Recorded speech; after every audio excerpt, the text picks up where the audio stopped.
Il faut qu'on parle de ce chapitre 1040. Il faut que l'on parle parce qu'il fait couler beaucoup d'encre. Et moi, personnellement, j'ai adoré ce chapitre. Vous l'avez vu lors de ma réaction live, lors de la première lecture.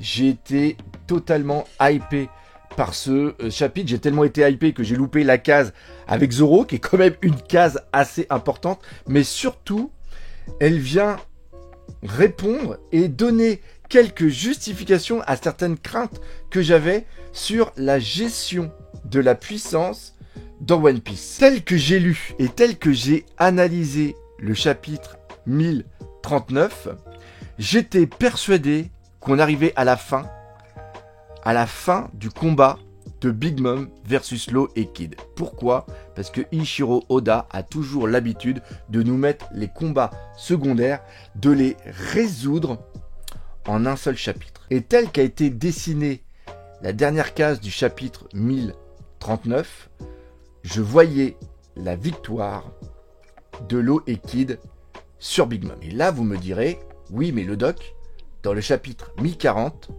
Eiichiro Oda nous écrit dans les cases, à travers le narrateur, que c'est Law et Kid qui ont battu Big Mom.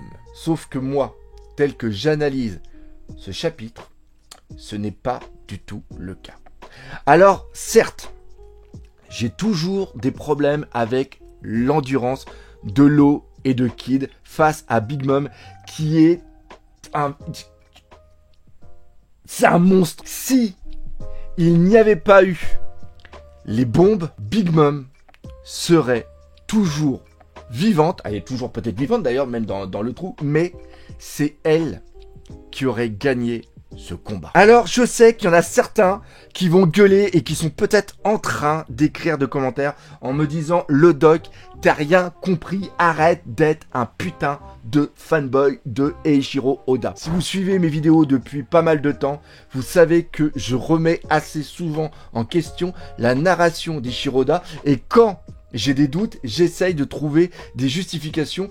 J'essaie toujours de décortiquer son travail afin d'être le plus juste, objectif, impartial possible. Et là, ça me fait plaisir que Eiichiro Oda m'ait induit en erreur. On va reprendre tout depuis le chapitre 1039. Ça se termine par quoi ? Par un tir de rayon de la part de Kid. Au préalable, il y a eu un trou et il y a eu une neutralisation qui a été faite de la part de Law. Et donc, à la fin, quand on voit le rayon tel que l'image, la mise en scène dans l'image est faite, je pense que Big Mom, elle a les yeux révulsés, qu'elle est KO et qu'elle va se retrouver éjectée hors Onigashima. Le trou qui a été fait par Law au niveau de Wano Kuni, j'ai l'idée, vu qu'il y a une deuxième menace qui est la menace des bombes et aussi du feu qui a été fait par Kenjuro, Yamato va pouvoir balancer les bombes dans le trou, le feu va suivre justement les bombes dans le trou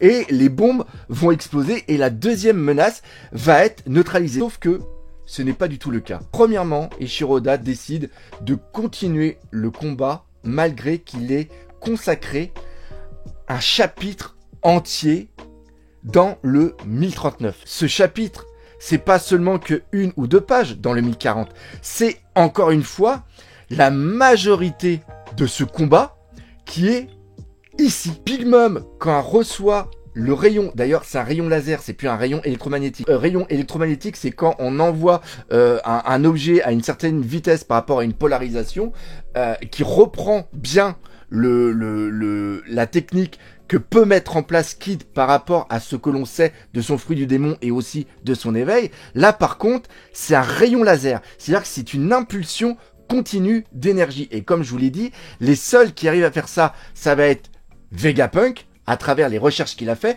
et Franky, qui, grâce aux plans qu'il a trouvés sur l'île, les plans qui sont de Vegapunk, a réussi lui aussi à créer ce rayon. Alors il y en a aussi dans les commentaires qui m'ont dit « Le doc, t'as oublié Kizaru ».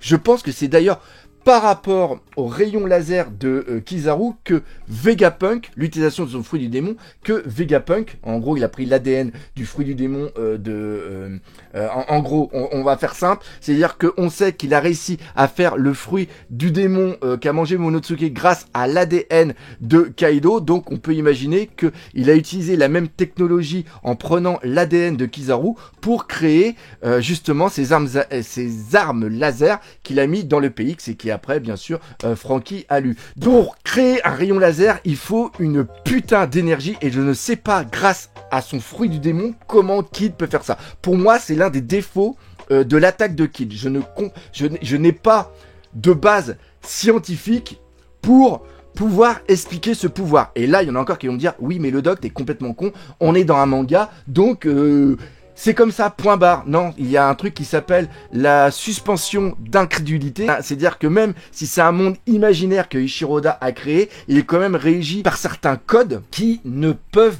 être transgressés. Une fois que ces codes sont transgressés sans explication rationnelle, il y a une suspension d'incrédulité, c'est-à-dire que tu te détaches de l'œuvre. Et là justement à partir de la gestion de l'endurance qui est pour moi beaucoup trop forte, c'est-à-dire que Ishiroda met en place une puissance à un certain personnage. C'est expliqué par exemple pour Luffy, c'est-à-dire que Ishiroda nous explique que l'endurance qu'a Luffy c'est lié à son fruit du démon, sauf que Kid et sauf que Law n'ont pas le même fruit, donc comment ils arrivent à endurer autant d'attaques de Big Mom. Pour moi c'est l'une des erreurs dans la gestion qu'a Ishiroda. La gestion de l'endurance, le rayon laser de Kid, je ne valide pas. Par contre, l'eau, l'utilisation de sa air room, on va en reparler tout à l'heure, il y a peut-être une validité. Pourquoi il n'a pas utilisé ça au niveau de Dressrosa? Mais ça, on va revenir tout à l'heure si j'y pense encore. Bref, tout ça pour dire que au niveau puissance, quand Big Mom se prend le rayon laser en plein torse, elle sourit. Big Mom a une putain de puissance, c'est un monstre, c'est incroyable. J'ai un respect envers Big Mom qui est absolument dingue et je trouve que ce personnage est excellent et qu'il a été quand même vachement bien écrit. Ils sont obligés de neutraliser sa voix pour pas qu'elle fasse le Soul Pocus. Le Soul Pocus aussi, si Law et Kid arrivent à résister, c'est parce qu'ils ont pas peur, c'est une condition sine qua non. Faut que les gens aient peur pour qu'elle puisse avoir une emprise sur eux. Comme elle ne peut plus parler, elle ne peut plus commander aux éléments extérieur et donc elle est en un sens neutralisée, sauf que sa puissance est toujours là et ils sont obligés de l'envoyer au niveau du sous-sol. Et quand ils l'envoient au niveau du sous-sol, c'est quand elle agrippe le sol et qu'elle agrippe une bombe et qu'elle fait exploser la bombe, qu'elle détruit le sous-sol d'Onigashima et que après elle n'a plus aucun support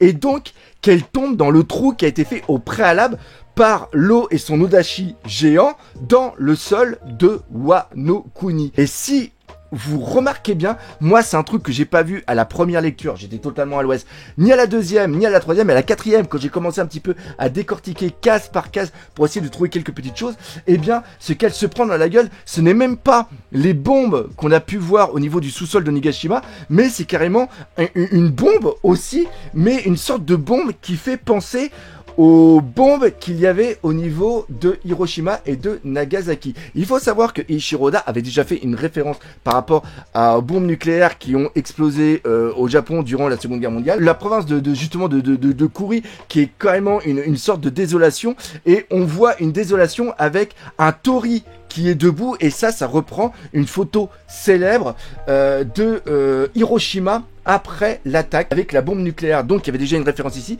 La bombe que reçoit Big Mom, c'est une bombe qui est bien plus puissante que celle qu'il y avait déjà au préalable. Et si la bombe, elle tombe, ce n'est pas parce que Kid et Law ont créé cette bombe, ce n'est pas parce que ils ont décidé de prendre la bombe et de lui envoyer dans la gueule, c'est seulement une bombe qui tombe suite aux dégâts qui ont été infligés au sous-sol d'Onigashima par Big Mom elle-même. De ce fait, et c'est là où c'est vraiment très très important. Imaginons qu'il n'y ait pas eu le sous-sol avec les bombes au niveau de Onigashima, Big Mom aurait pu remonter et latter la gueule de Kid et de l'eau. D'un point de vue puissance, on n'est pas dans une fin de combat comme Luffy a fait sur Ener ou comme Luffy a fait sur Crocodile. Quand Big Mom tombe, elle pense encore et en elle-même a dit Kid et l'eau, je vais vous niquer vos races. Oui, je suis un petit peu vulgaire et encore j'aurais pu être beaucoup plus vulgaire que ça. Ce qui m'a fait énormément plaisir au niveau de ce combat, c'est une autre vision qu'on a des empereurs. Big Mom, elle pose la question par rapport à Roger, parce que nous, c'est quelque chose que moi, personnellement, j'avais pas percuté. Roger, il meurt, il lance justement la phrase sur le One Piece en disant « Hé hé, j'ai laissé un trésor, il est par là-bas, si vous voulez aller le chercher, allez-y, let's go !» Et là, il ouvre l'ère de la piraterie. Sauf que les gens se doutent que c'est dans le Nouveau Monde. Le Nouveau Monde, il est géré par les empereurs. Et donc, les empereurs, depuis la mort de Roger, doivent gérer la connerie que Roger a mis en place.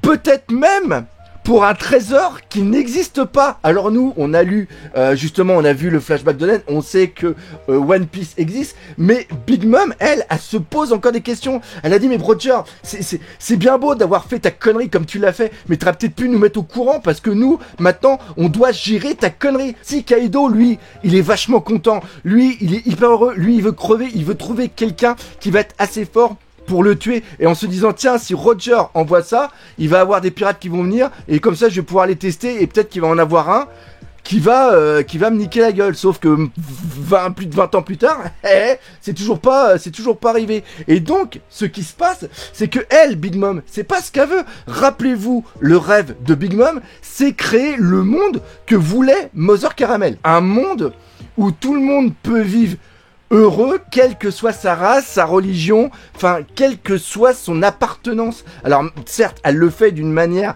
assez arbitraire. Tu donnes un morceau de ta vie pour rester, sinon tu crèves, tout simplement. Le monde qu'elle crée, il est tout le temps assailli par des pirates qui viennent dans le Nouveau Monde pour trouver le One Piece. C'est sûr que de son point de vue, alors, je dis pas que c'est la meilleure des personnes, mais on a une autre vision du spectre du One Piece.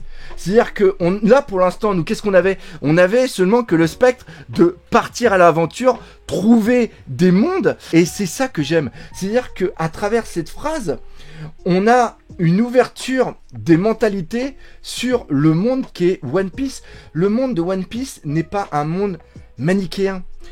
One Piece, enfin Luffy, il est peut-être le gentil pour nous, mais il est le méchant pour d'autres personnes. Maintenant, on va parler d'autre chose, on va basculer un petit peu sur l'eau et l'utilisation de son pouvoir. Il utilise le pouvoir de Corazon, c'est-à-dire de créer une boule de silence. Pourquoi il n'a pas utilisé ces techniques au niveau de Dressrosa?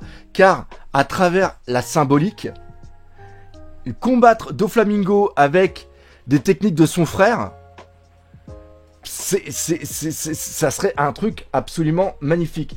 Mais je pense que, enfin, c'est comme ça que j'analyse la chose. Encore une fois, je trouve que c'est un défaut qu'a mis en place Eiichiro Oda, c'est-à-dire que ce pouvoir-là, il aurait pu le mettre en place plus tôt. Ça aurait eu une plus grande importance et surtout une plus grande symbolique. C'est-à-dire que quand il s'en va pour combattre Doflamingo, il est persuadé que ses capacités vont suffire pour détruire Doflamingo. Sauf que Doflamingo a une puissance beaucoup plus grande que sûrement il l'avait analysé. Suite à cette défaite qu'elle a eu face à Doflamingo, eh bien pendant plusieurs semaines, l'eau s'est concentrée sur son fruit et a réussi à l'éveiller. C'est-à-dire qu'au niveau de Dressrosa, il n'avait pas l'éveil de son fruit. Le fait de pouvoir utiliser les capacités de Corazon, c'est peut-être quelque chose qu'il a fait après Dressrosa en éveillant son fruit, et l'éveil de son fruit permet justement dans la room de pouvoir avoir